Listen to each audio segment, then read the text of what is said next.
Hi everybody, I think we're just about ready to get started now, and I'll just watch for people entering and I'll let them join as we go along. Welcome to the Digital Tech Cumbria, first in a series of bite-sized webinars, of which Guy is going to deliver some very interesting topics.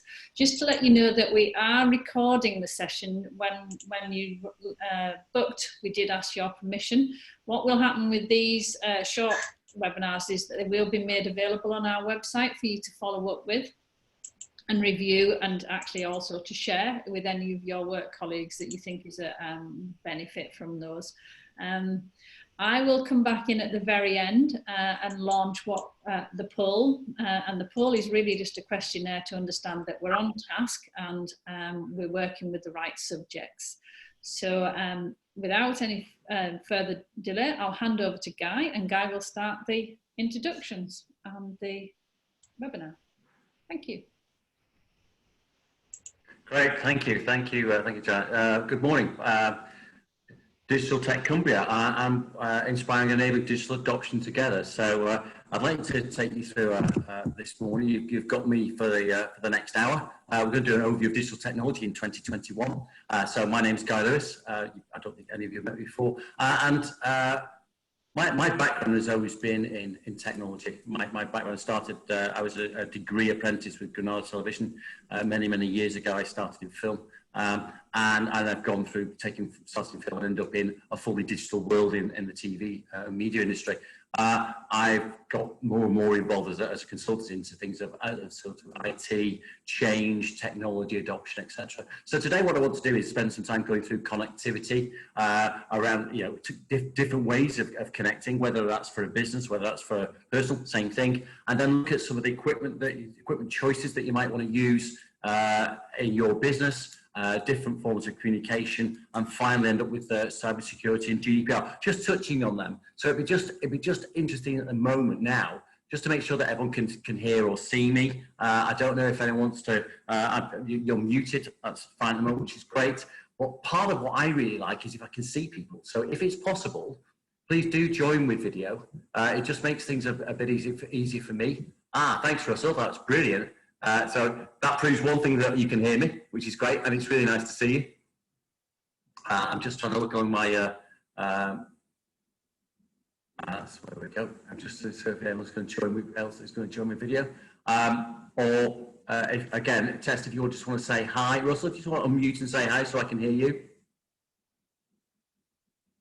Hi there. Hi, Russell, lovely to speak to you. That's great. If anyone else wants to, that's great. I can't hear you now. You can't hear me. Am I back? Am I back, Russell? Can you hear me? Great, as you can hear me. Brilliant. So, I say if you can join the video, do so. I'd say it just gives me a chance to see you. Mute your microphone when you're not speaking to the background away, and raise your hand or wave or use whatever tools we can to catch my attention. That's brilliant. Okay, so. Just wanted to talk about connectivity, types of connectivity. Business needs to be better connected. Business requires reliable, fast broadband. Why? Because of the plethora of cloud-based products and services, things like voice over IP, VoIP, things with software as a service. So lots of things coming as software as a SaaS, whether that's accounting programs like Xero or like QuickBooks or Quicken, whether it's actually real-time reporting for things like HMRC. They're all requiring much more software as a service. And more recently, obviously, remote and hybrid working. I mean, the whole, I think it's the anniversary day of 12 months of being in some form of COVID lockdown or tiered structure. So what's that enabled or facilitated?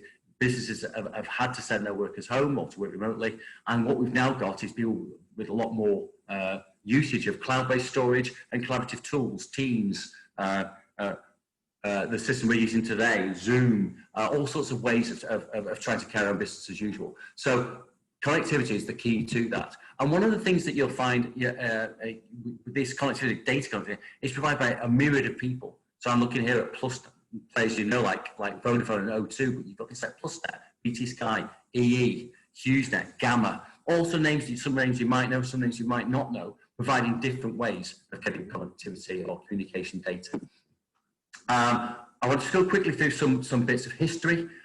Most of the internet was provided by BT through their infrastructure, and it's only been the last few years that actually, through different schemes and this sort of physical infrastructure access agreement, that actually the BT network has actually been able to be used by other people, by altnets. So alternative networks have been able to access the ducting, the overhead wires, the poles, any part of the BT infrastructure to allow private companies to set up their own private networks within that BT infrastructure. This pair allows registered ISPs, internet service providers, or alternative networks, also altnets, to gain direct access to the BT ducts and poles so they can deploy their own next generation access networks, NGA, the new fiber next generation access networks. So, quick bit of definition, you might have heard things like FTTC, fiber to the cabinet. That's the green box usually, and then from there it goes out usually on copper cables to about a mile away. So if you've got a fiber to the cabinet enabled area and you're within a mile, you should be able to get super fast broadband. But you've then got additions to that, like fiber to the premise, FTTP. That's fiber actually to the building itself, or fiber to the individual bridges. If you've got a number of businesses in the building, then you might have FTTP. But all work in this ultra fast broadband delivered with the fiber network. So again, positives of fiber. It's high bandwidth availability, it's cost effective, it's almost as cheap as your phone line, it's reliable, super reliable, widely available. Negatives, rural and remote not spots, it's fixed for location, you can use fiber in the location you're in.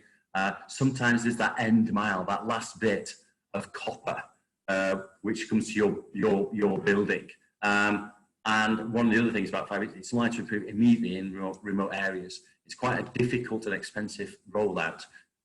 So one of the other forms you could use is 4G or 3G, 4G, 5G. These are mobile phone enabled signals. So if you think about your smartphone or your mobile phone, it usually has a data capacity. So 3G is third generation. That was introduced many years ago.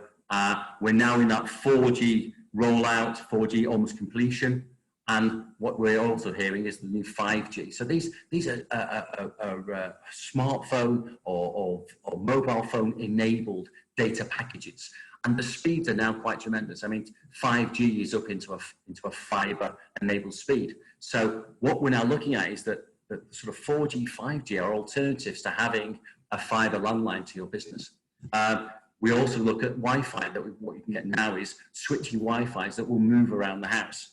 So that all your businesses, so you're switching between a sort of a connected delivery to a Wi-Fi delivery. So typically, what does a 4G or 5G system look like? It looks like on the left there, we're seeing what you look at as a standard router.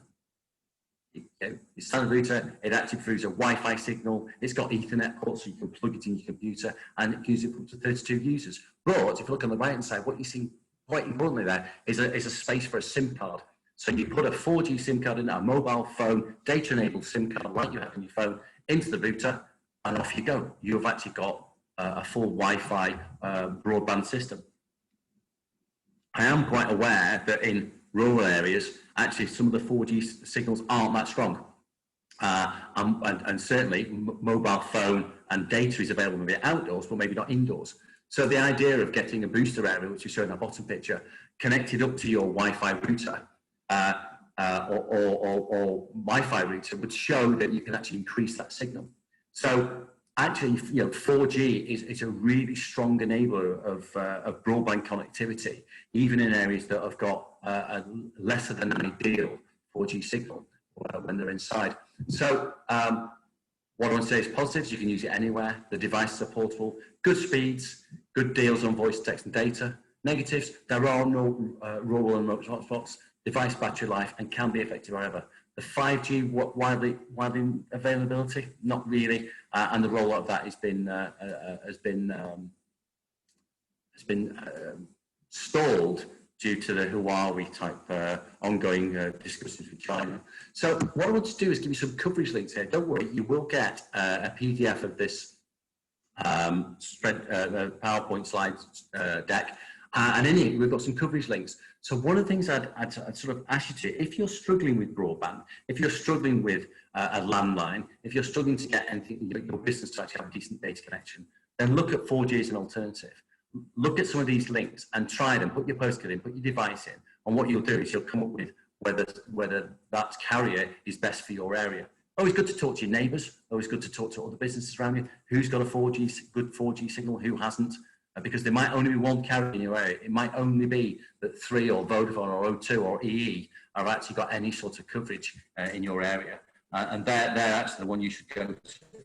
So have a look at that. As I thought, I say you'll get the links as part of the PDF. So other parts of how to get broadband, you could use satellite. So to show you here that satellite actually, it's actually delivered from a technology that's in the geostat orbit that connects to you, and you have an up and down link, so you can browse the internet. You can use all the other internet features through a satellite link. Okay. The major positive that can be accessed anywhere. These are portable links, so you can actually have them in a sort of a laptop suitcase type thing. However, the negatives are they are expensive. The installation and ongoing costs are expensive. The data rates aren't that great, 30 megabits per second, so lower than super fast warning, and you can get latency or delay. So actually, very like you see on telly when someone's interviewing someone from halfway around the world, there's a delay between someone saying something and the other person receiving it. So areas that could be that are extremely difficult, satellite can provide a solution. And again, I put some links on here, useful links. These are suppliers of satellite links, so well worth a visit if that's one of your options. If you've no chance of a landline, you've no chance of fibre, you've no chance of 4G, then start to look at satellite. And pretty much satellite is available everywhere. It is not affected by hills. It is not affected by water. It is not affected by lots of sort of other things that others can be affected by. And then finally, I want to talk about the last one we're going to look at is microwave. So microwave again is another technology. You will have seen it around you'll have seen dishes that you may see on things like telegraph poles. You might see them on street lighting. You might see where CCTV in towns or in cities are connected. So instead of being wired, they're connected by microwave. And this is a line of sight technology. So the actual two antennas have to be able to see each other physically. They have to, because the radio waves go in a straight line. So this is usually used in difficult to fibre areas, difficult to cable areas. I myself have I live in a rural part, and I'm on the sort of the last part of a cabled run of telephone wires, so my broadband is absolutely useless. So I actually have a microwave, very small microwave dish. It's nowhere near as big as a Sky dish, and it points to a mast somewhere which delivers my broadband connectivity. So again, might be useful. Obviously, things get in the way. With being line of sight, you have to be quite careful with your location. So the positives, it can be installed in remote areas. It can be very effective and cost effective to install. Reasonable ongoing costs. I mean, I don't think the installation cost is any dearer than a fibre enabled broadband link. I don't think the ongoing costs are. The negatives, maybe it can be affected by weather, certainly things like heavy snow or hail, and the data rates aren't necessarily in that super fast area. So again, some more context for you. These are businesses that actually specialise in microwave installations and have a number of installations all over the country. I'm going to go into the types of equipment. I just want to stop there because quite a lot of people joined while I was chatting away there. And it's great to see. I'm just making sure that everyone can see me, which is good, and hear me. But I also want to stop there and just say, is there any questions? Is this something that one of you, all of you are having problems with? Is it something that you're struggling with? Is it something that's great at home but not great at work? I don't know. Please, wave, unmute, do something. Just, is that of interest, and is that enough information for you at this point?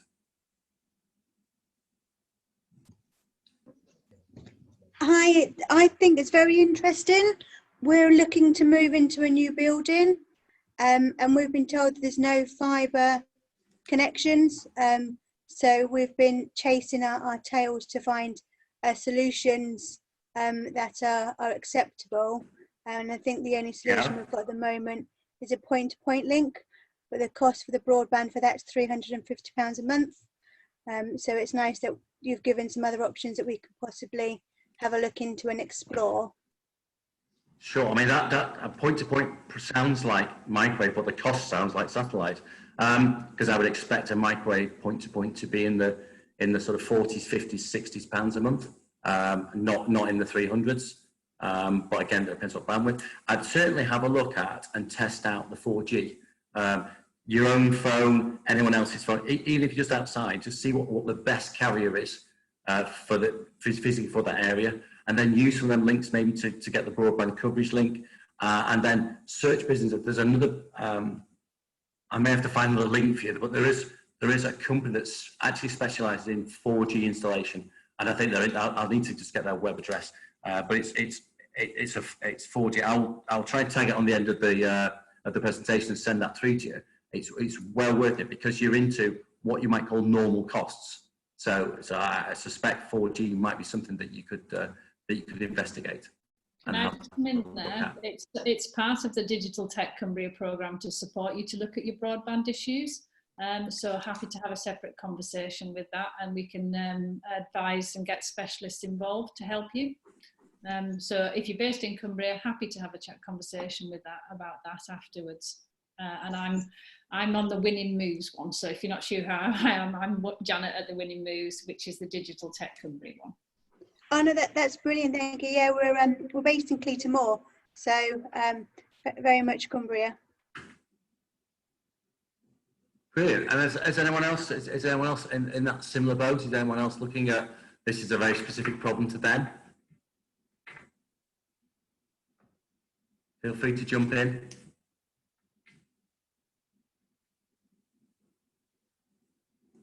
Okay, we'll stop there. I'll go back to my screen.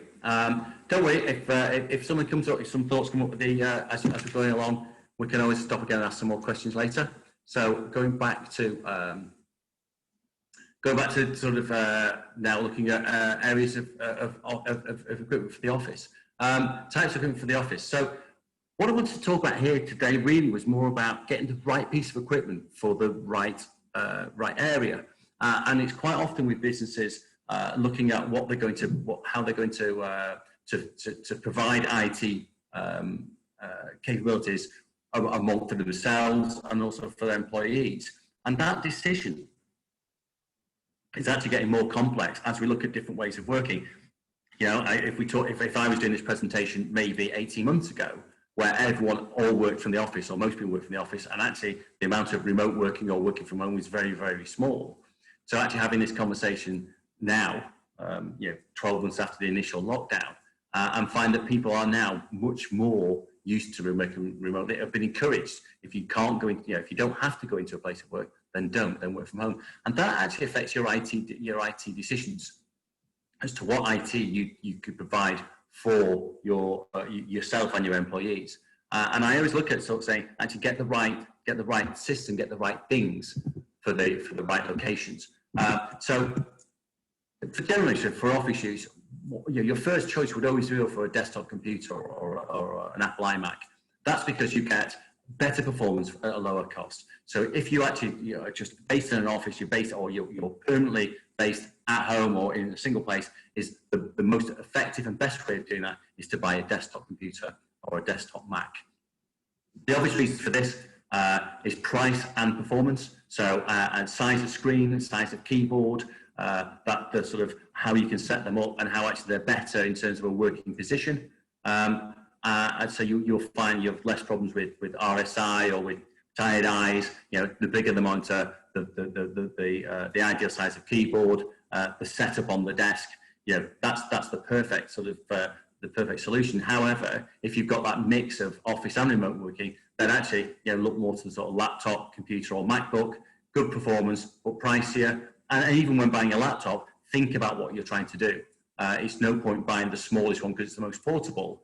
If actually what you've got is huge spreadsheets or you're using lots of graphic information. So it's about tailoring the type of equipment to yourself.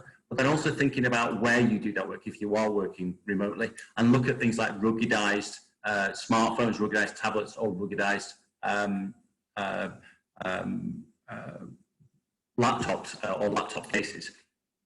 So yeah, it's very important that you look at that. So general types of general look for portability, tablets, iPads, smartphones, iPhones, very portable, always connected. So 4G again, you know, that idea that they're always on the internet.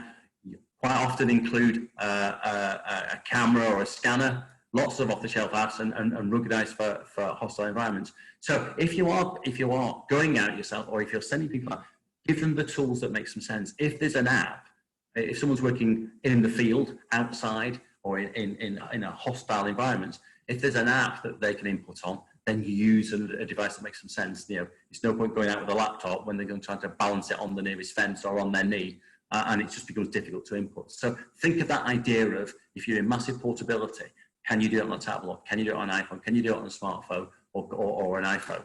And also, you know, does that cut down because you can scan things in because you're using the camera capabilities, etc. So ideally, you know, portable when you need it, and scale it and size it as that makes some sense. So I don't know, has anyone got any questions? I'm just going to stop there. It's very quickly going through anything to do with equipment. Is there any sort of questions at that point? Is there anyone sort of saying, I'm thinking of doing this, should I do that? You know, what would you do going forward? I think it's very important now, thinking about a hybrid way of working, that as lockdown is released over the next 2 or 3 months, actually what do we do as business? Do we all go back to where we were?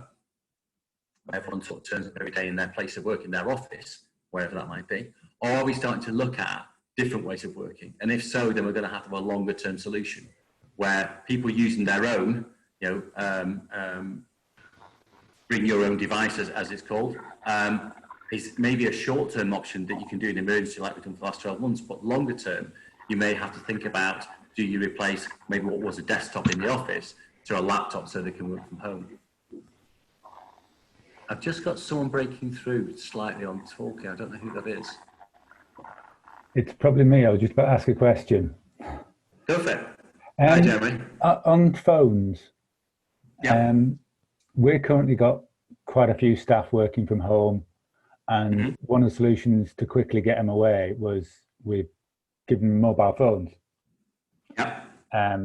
It's not the most cost-effective route I've come across, I must admit. We're looking at possible soft phone solutions. Okay. So the phone will be on their laptop, which we've also supplied them with, rather than going down the mobile route. Now we have voice over IP phones in the factory. Okay. But we're just trying to work out how feasible it is to add soft phones to the system. Okay, so I'm guessing that the part of that would be the number of sort of phone lines you want. So SIPs you may require. And in terms of soft phone, I mean, it is literally, it's a headset that plugs into your device. And I use the word device quite loosely because that could be Bluetooth. You can have a VoIP system, a voice over IP, that can be enabled by a mobile phone, but just uses Wi-Fi rather than the more costly 4G network. So I think that solution sounds almost perfect. And also, if you've actually got the people that are working from home, when they come into work, they can log back on again and still have that same phone number. Yeah, that was the hope.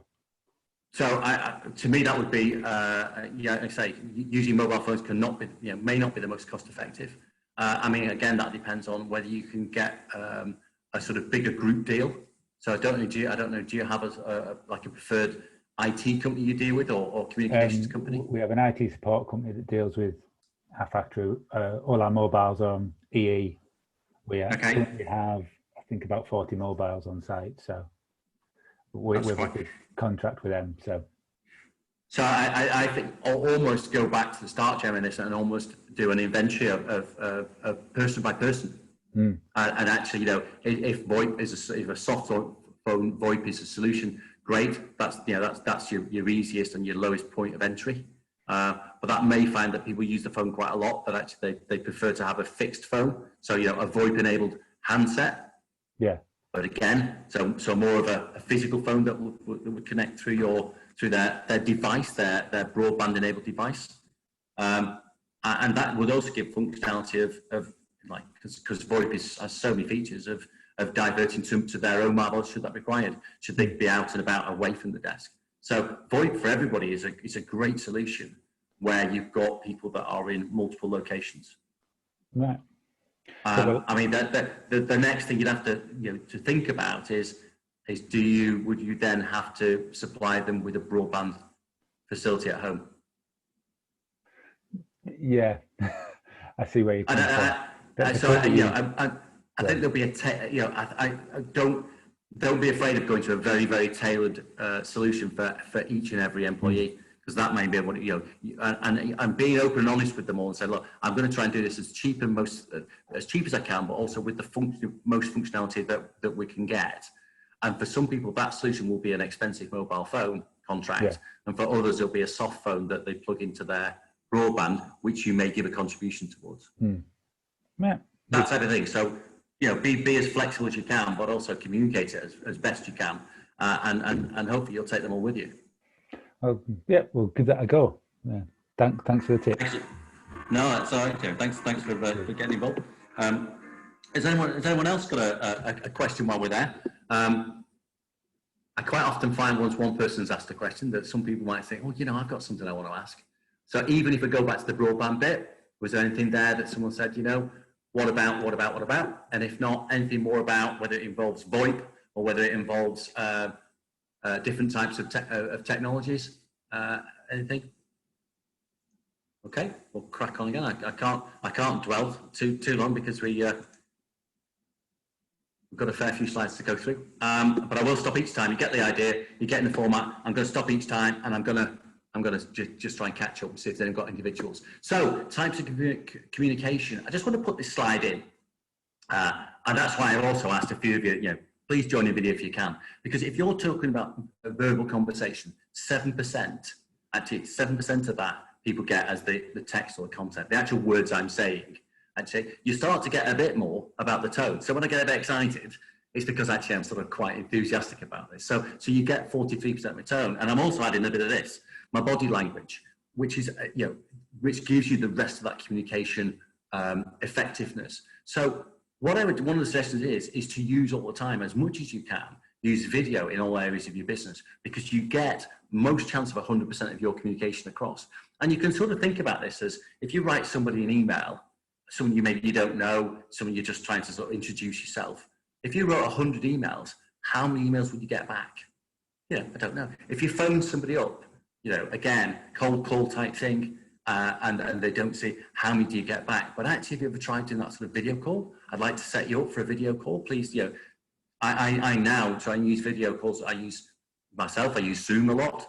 And actually, when I'm trying to get meetings now, I don't go on the phone. I actually Zoom, because it's great to have that contact. It's great to have that visuals. And I think you need to take that into your business and say, actually, if I can use video, if I can have body language, if I can include that in my communication strategies with both employees and with my clients, I think you'll find an improvement of take up, of engagement, etc. So I say I use video quite a lot. I was talking to a business it was very early days, it was lockdown, and I was sort of asking how you were doing, how things were happening. And they'd said, it was great. We sent the sort of call team, the inbound call team home, and they all worked on voice over IP systems, and it was brilliant. He said, but the sales team are really struggling because they're just phone bashing all day. And I said, well, why are they on the phones? Why don't they start to try and set up video? And it made a massive difference, because they could see their clients, they could react to them, they could have that full-blown sort of sales type experience without being in the same room. So think about that. Sorry, my slides aren't changing. So let's look at different types of communication. So obviously here we've got things like Teams, we've got things like Zoom. We're today using, I've forgotten the title of it, other types, but also we've also got to think about how we might use digital channels for our communication. So I've put up here quite a few where you look at things like Facebook or Twitter, very much textual based. whereas you start to look at more Instagram, more of the pictures, more of the physical, Pinterest. And actually in the middle of that, what we're seeing, is things like, Facebook videos, LinkedIn videos, people sort of driving more to sort of say, if I'm trying to get my message across, I've always got to go back to, I need the text, the tone, and I need the body language. So I always start to think about that in terms of your external marketing and also your internal marketing, but also in the way you would actually engage any of your clients or employees when you're working in a remote scenario. I don't know, I asked the question out there, does anyone use video? Does anyone use video quite a lot in terms of posting things on LinkedIn or Facebook? Or would think about now, instead of picking the phone up, trying to set up a Zoom meeting, where's that fit in your preferences? I would hope that is over the 12 months, that is driving more to video and less to just audio. I'm hoping that if you were doing textings before, you're doing more audio driving towards video. So that's where I would be. That's where I would look at. I'll just stop at that one. So I'm going to go back to that one again and ask the question to everyone. So stop sharing there for a second and say, okay, how does that fit with you guys in terms of your usage of video as a communication tool? Is it something that's increased over the last 12 months? Is it something that, yes, okay, you've had to use it, but I'm not going to use it, the minute I can get face-to-face, that's where I'm going to be? Or have you got in your thoughts that there's more of a hybrid? I mean, I was just picking on Jeremy a little bit. You're talking about voice over IP systems and rolling them out. Have you thought about introducing more of a video communication strategy as well, where broadband-enabled Teams or Zoom it could be used or Ring Central, like I said, we're using now. Is that something that you might have thought about? Sorry, Gemma, I have put you on the spot there. I can come in on that one. In terms of the Digital Tech Cumbria programme, it's been a real learning curve for us. Obviously, I am based in Cumbria and I've lived in Cumbria all my life, and I've done this kind of supporting businesses role for 10 years. And it's the first time that I can probably say that I've been really, really productive with my day, because I'm not spending 4 hours trying to get around Cumbria. So in terms of video use, yes, we do a lot of recording of sessions. In terms of hosting meetings, we can record meetings. We'll do our own internal team meetings. All our associates are now working through Zoom or Teams or whichever the business wants. So we've actually found it's really, really changed our methodology of working, and quite comfortably. And we would like to go back to face-to-face, but we're going to do a hybrid in the future. We're going to do a real mix of where a business wants to see us in person, we'll probably see them. And if not, we'll carry on doing a real mix of using online platforms, recording of these type of sessions, so that people get a real benefit out of it. And in terms of the team working, it's absolutely worked for us. It really has helped. So that's just from our point of view. I don't know if anybody else has got any thoughts.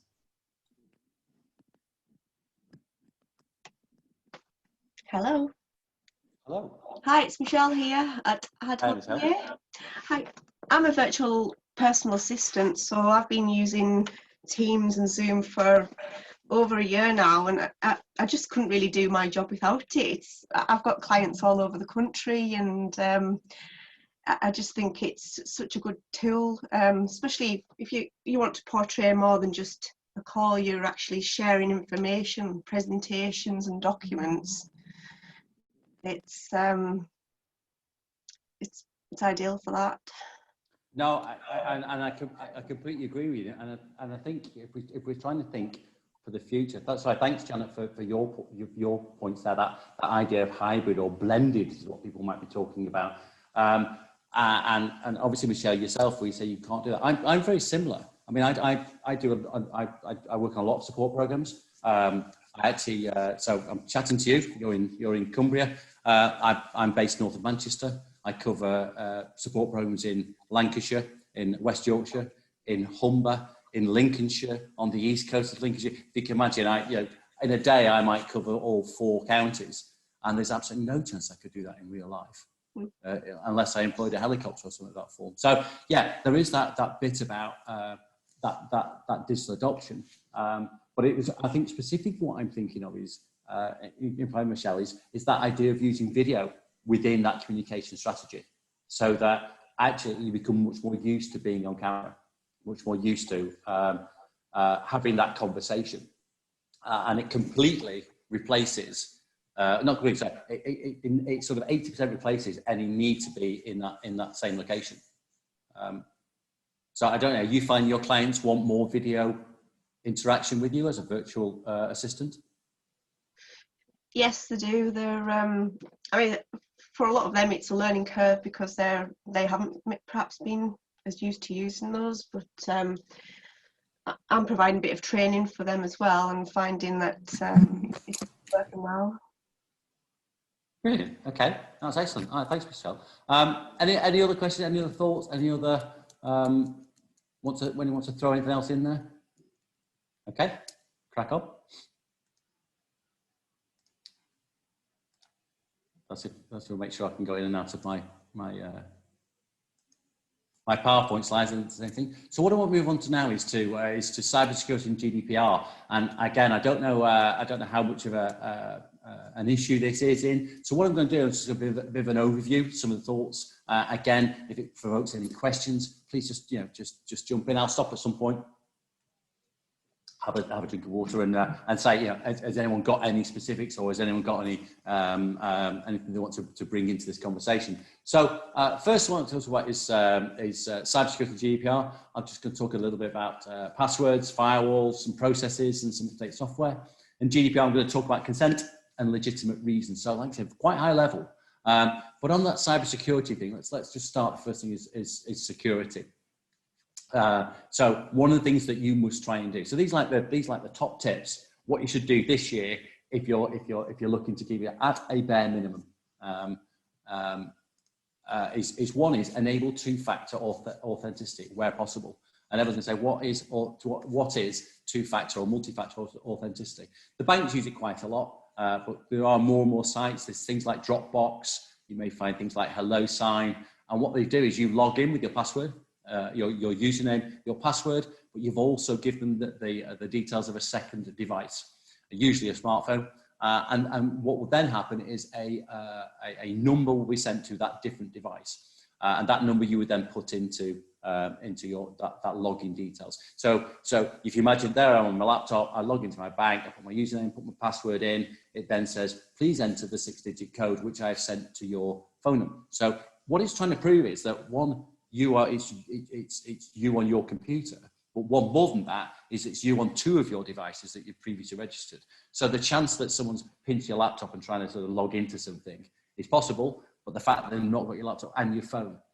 So think about that all the time in terms of anywhere where you're logging into cloud-based services or anything. So if you've got the choice of having two-factor authentication enabled, do so, because it really does cut down the risk of you being hacked. The next one to look at is strong passwords and password managers. So I don't know, does anybody here use a password manager? Okay, I've got Russell does. Brilliant. I'm just trying to look, I'm having a quick look through. Wave again if you said yes. Okay, so just Russell. And so Russell, how do you find it? Does it work really well for you? I use TrueKey and I found it work great. You're surprised how many passwords, when you look after a period of time and there's 200 or 300 entries of passwords on there, you realise that it gets a bit unmanageable otherwise. But yeah, no, it works very well.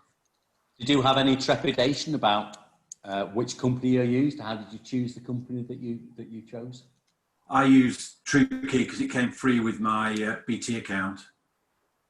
So I think that's why I'm using TrueKey at the moment, to be honest. But no, it works. And then you download it onto your mobile, and then you've got your passwords on your mobile or your other devices as well at the same time.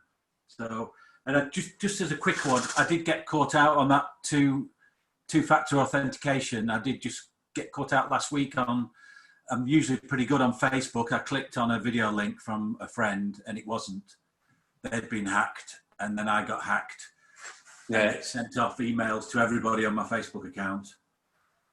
So I have done the two-factor authentication, and you do get notification if any other device tries to log on.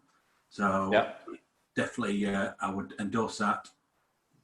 Brilliant. Okay, thanks, Russell. I'm going to talk about password managers, but thanks for just letting me know that you've used it. It's always good for everyone else to say, actually, here's someone's used it. They're still living. They're still secure. It's a good thing to look at. So always use strong passwords and password managers. So passwords, what must they be? And we're all guilty, I think, of trying to think of a password and using the same one. So that's absolutely sort of the number one thing to get wrong. They must be memorable, they must be strong, but they must be unique. You can't use the same password for different sites. You get hacked once, you get hacked anywhere. Very, very difficult to make them memorable and unique because you forget. So give some examples of some strong passwords. A strong one would be the $1MP, etc., etc. Now that actually has been something that someone's made up, and actually they've changed some of the letters into alphanumerics or numbers. And I think that actually was something to do with the business school, and it was Business School Imperial House was the address. Now, if you think of that and try and spell it with numbers and letters, that's how you get BS Imperial 1MP with a 3 being an E, so on. And a weak password will be password 12. As you can imagine, password 1, 2, 1, 2, 3, 4, 5. There's a list you can get. If you go on the website and say, what are the most used passwords, you wouldn't believe that people try and protect themselves with passwords like 1, 2, 3, 4. Password managers, we've mentioned this just before. They're a way. What you do is you have one very strong password. That gets you into, and you may use a username, a password, and it may have two-factor authentication. And that gets you into a vault where all your passwords are stored. You can get some of these systems that when sometimes a new site will generate a password for you, what they can do is interact with that and naturally store it. So sometimes Windows will ask you, do you want to store this password? I think I always press the button that says never, in case someone never got on my computer, they've still got to get a password to go somewhere else. But actually with password managers, what you can actually do is store all the passwords in that password manager. So you remember one password, and then when you log onto it and ask for your password, you reopen your password manager, and actually it will provide the password that you need. So as Russell said, it's something that he looked at and it's something he's done and works well. So two-factor authentication, password managers, strong passwords, I can't stress it anymore. Another bits and bobs, again, if you've got a business and you've got employees and use Outlook, use external flags. That gives an idea that something's come from outside, be a bit more wary. So that's quite a nice sort of trick if that's something you want to do to make sure that people know that it's come from the outside. Sometimes in phishing, etc., sometimes in some of these fraudulent activities, they'll clone your email address and it look like it's come from you, as an internal, whereas actually Outlook will pick that up and actually say, no, it's not, it's external. So external flags is useful. Always keep your firewall and antivirus up to date and ensure they are operating correctly. So firewalls, what are they? There are two types of firewalls. This one's showing it's a firewall from outside to inside. So they're usually either a boundary firewall, which I've just shown there, which is located on the router or the server, depending on the size of your network. But you've also got personal firewalls on your PC, your laptop, your tablet, and your smartphone. So as part of antivirus software, part of security software, you will have a personal firewall. And actually, if you use a router, and a broadband router, everyone, if you're going through a router to your landline, if you're using a 4G router, if you're using a microwave router, they've all got firewalls inbuilt with them. And the firewall is there to stop things you don't want coming in, but to allow things you do want to go out. So keep them up to date and educate. So the next one we're talking about, particularly the top sort of 5 to 6 things to look at, is educate your staff so they're conversant with the processes and procedures of dealing with spam, phishing, and erroneous email requests. If in doubt, for yourselves, for your employees, if you're not sure, just delete it. If you're not sure, don't. If you get an email and you think, that's odd, either he or she doesn't normally email me, give them a ring.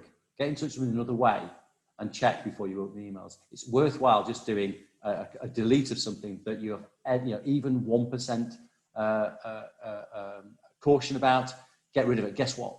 They'll get in touch with you again. You know, HMRC have been used as a way of conning lots of people. And guess what? If you ignore HMRC long enough, they will send you something that you do recognise as being HMRC. It's usually a letter saying, if you don't do this now, we'll take you to court. It's very, you know, it has to get quite high. So you need to educate your staff as to recognise certain things aren't correct.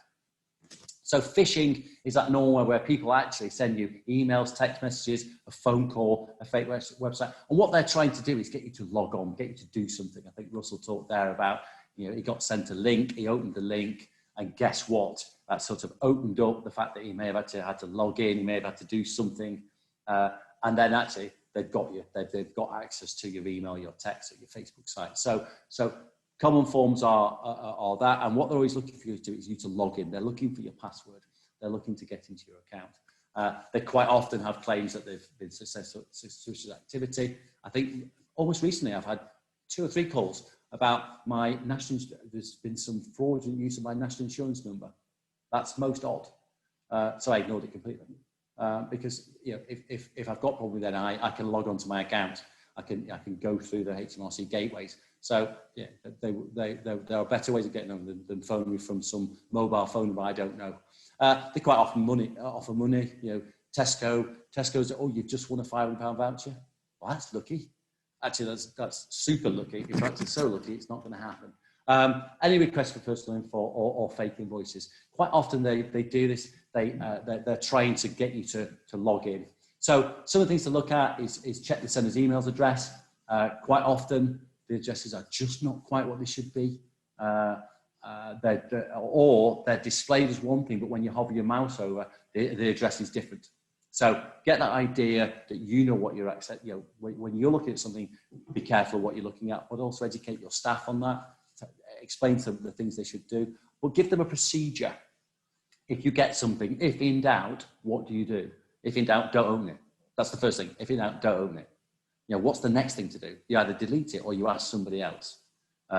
You either phone the person it's from. There should be within your organisation and within your own activity a thing you do, a procedure that you take when something like that happens. Invariably, like I say, my procedure is I delete it. If in doubt, delete it, and I don't worry about it. If something's really important, they'll get in touch with me through all the methods that I recognise. The other things about, again, phishing is they quite often use fake websites. The things look close. Again, educate yourself and your staff in terms of when you're on a web browser, what does the little padlock mean? Does that mean things are secure? It does. You know, look for things like HTTPS and the colon, the forward slashes, not something different. Make sure the address looks like it's meant to look. So there are things to sort of be aware of yourself and things to make sure that your staff, your colleagues are aware of too. So we talked about educating staff, sorry about that. And then what we're looking now is email intervention and security screening. Most recently, I think for the last few years, I've been attending security events, conferences, etc., looking at different technologies. And I came from a sort of an enterprise size business, so they put in solutions that would protect the company on quite a high level. And these solutions are now being made available to smaller businesses. So when I talk about email intervention and security screening, what you're doing with these technologies is deploying a system or a process whereby all emails to you and your business are all diverted to a security company who check out the links, who check out the security of that, and take out anything that is erroneous, and only actually send to you emails that are correct. It's a software as a service, so you do this actually just through the cloud. And in terms of sort of costs, they are, I use the word, it's still not cheap, but actually in terms of making sure that you are 100% reliable in terms of all your staff receiving emails and not pressing on erroneous links, it's actually not ridiculously expensive. I know of a number of companies that have used this solution after one of their employees has opened a link and actually, they've had a data breach and they've been in touch with the ICO and they've had to fix lots of systems. Have said, do you know what? for whatever it's the sort of almost price of antivirus for the business, we'd look at it. So have a think about that sort of idea of email intervention and security screening services. I don't know if any of you heard of this, but a starting point is something called Cyber Essentials. I don't know if any of you have come across Cyber Essentials, but it's a government-backed cybersecurity certification scheme. Nice word, that. And it sets a really good baseline for the sort of cybersecurity for your organisation, and that's in any sector.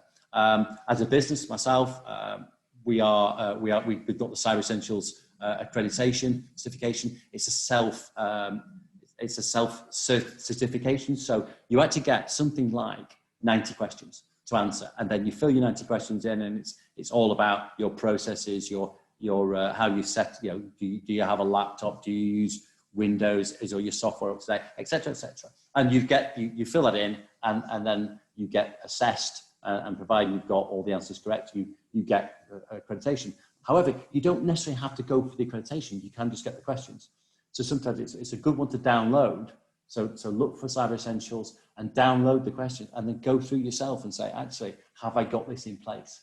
It's a really good starting point to sort of working out how secure you are as a business, and covers the areas I've talked about, things like passwords, about software being updated, about having processes for spam and phishing, about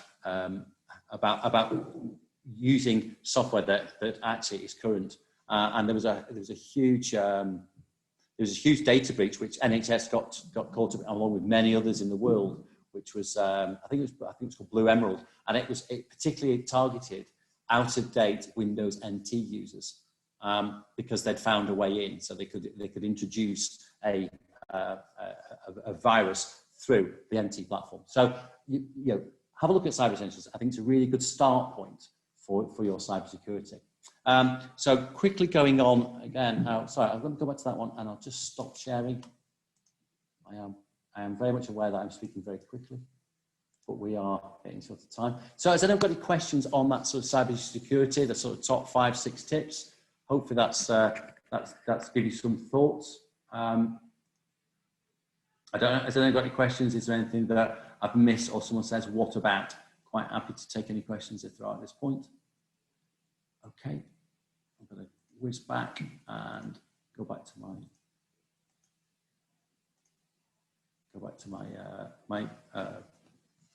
I have to move my viewers on because I can't see my own slides. Let's go back onto GDPR. So GDPR, how many years in are we now? Maybe 3 years in, something of that form. And there's still people having questions about, well, you can't do that because of GDPR. So very quickly, and it is very quickly, what are we talking about GDPR? Business to business, GDPR is not there to stop business. It is not stop, it's there to stop businesses talking to business.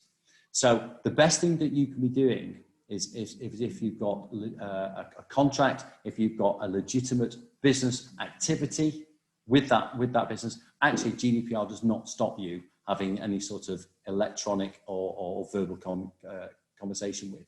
So most things in a business, actually GDPR does not impact at all. It is not there to stop you talking to clients. It is not there to talk to prospective clients. It is not there to stop you as a business in any way communicating with other businesses. Because if you've got a legitimate business activity, then that is the reason why you were doing that. So if you are selling something to a business that they would be interested in, GDPR is there. It's not there to stop you to do that. The other area that people get confused with is saying, but I need their consent. I need them to have a positive opt-in. Now, consent is the catch-all. Consent is something that if you have not got a business, as I said there, a legitimate business activity, then consent is what is used, and consent can be given and can be taken away.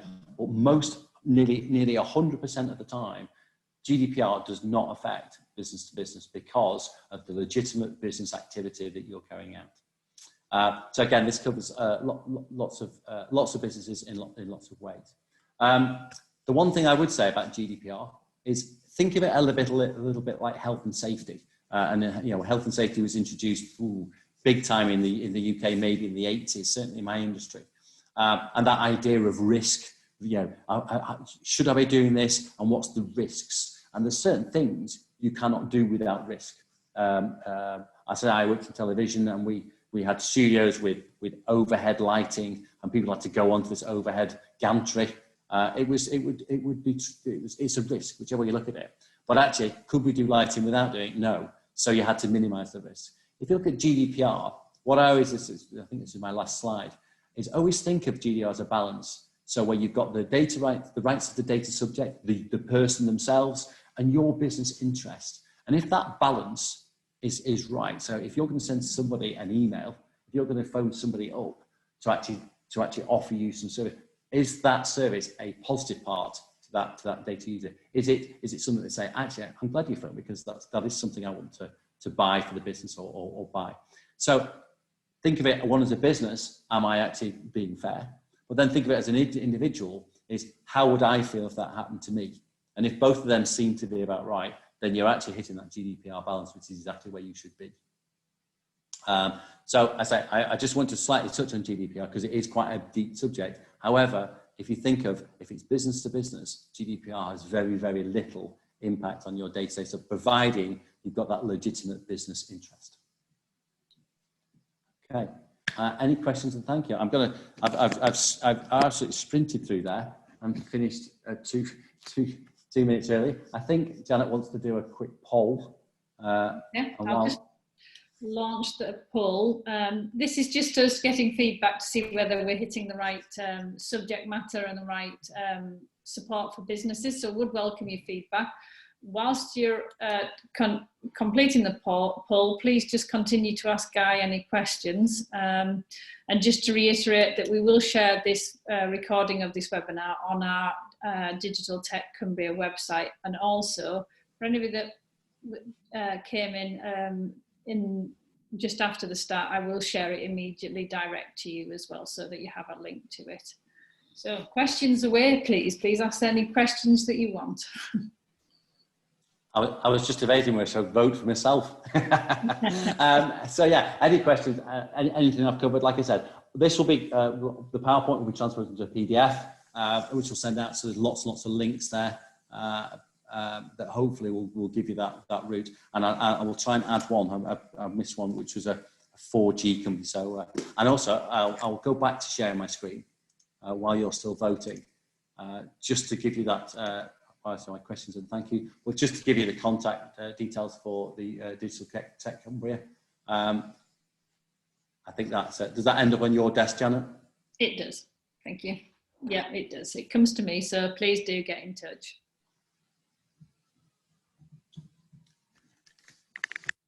I don't know how you're doing with the poll. Yeah, it's going on. So I'm happy to still continue to have the questions, people. Really welcome them. They add context and increase the value of these, and it is sharing of knowledge where we can. Yeah, I suppose the only thing I'm going to say, unless someone comes with a question, is, so this is the first one of a number, Janet, a series of 12 webinars, I think. It is 12 to 14 webinars between now and the end of June. Yeah. So. And hopefully, yeah, this is the technical one, and they get more and more involved with marketing. So we've run these. This is not the first time we run this group of webinars. We like to call them an interactive masterclass, because we do like it to be interactive. And what I would say is that if you start as a group now, and you continue, and hopefully the topics that are there are really things that you're interested in, as you carry on as a group, you actually come to network better with the group, and you'll probably get more out of it. So we found we've got businesses that have been to all 12, and actually now they're almost like a cohort. They all know each other. They know each other's businesses. They've shared some of their experiences, some of their successes, and they've asked for some help when they need it. And the other businesses have actually contributed to that. So it's maybe something to think about as making this a regular jump in, an hour out the business, let your mind run a bit free, and get some advice and get some help, get some pointers, but also join in with a group of like-minded businesses in the area. Great, thank you for that.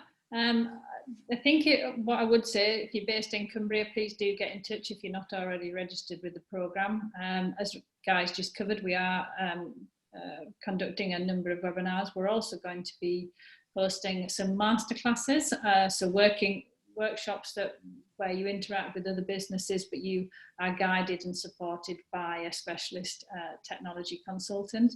And then we also have the one-to-one support, and I know a couple of you are working with some of our associates already on that, so and hopefully it's all going well, and you'll tell me any other way. But really welcome you to this first of our webinars, and hope to see you again at the following ones. If there is no more questions, I'll draw it to a close, but I'm sure we'd like some. I wouldn't worry, Janet. Quite a lot of these that sort of all sometimes takes. All right, so we've got enough information out that works. Yeah. I'd just like to say thanks everyone. Thanks for joining in. Questions were brilliant. Hopefully you got something out of it. The PDFs on it we'll follow up with this with some of the links. And if anything specific comes up that comes through to Janet that needs to come to me, that's not a problem. Okay. So thanks for joining us. Hopefully it was a good hour. Yeah. Thank you very much. Take care, everybody. Have good days. Bye now.